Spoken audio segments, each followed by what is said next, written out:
ওয়াজে বলিয়াছেন, সেজদায় আল্লাহর কাছে নিজের জন্য কিছু চাও, তাহলে আরবিতে না বাংলায় এই কীভাবে আবেদন করে নামাজ হবে কি না?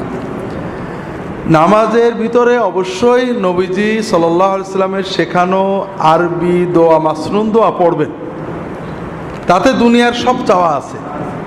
আপনি একটা আল্লাহ আমার 20টা টাকা, 2টো পটল, 3টে ঝিঙে, এরকম চাওয়ার দরকার নেই তো। আল্লাহ আমার রিজিকে বরকত দিয়ে দাও, আমার অভাব অনটন কম করে দাও, আমার সুস্থতা দাও, এটা জেনারেলাইজ দোয়া। এটা হাদিস শরীফে মাসনুন আরবি দোয়াগুলো পড়বেন।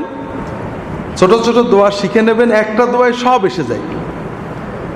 এরপরও যদি কেউ একান্ত না পারেন, নফল সালাতে মাতৃভাষায় দোয়া করলে আলেমদের মতভেদ আছে, কেউ মাকরু তাহরিমি, কেউ মাকরু তানজিহি, কেউ জায়েজ বলেছেন।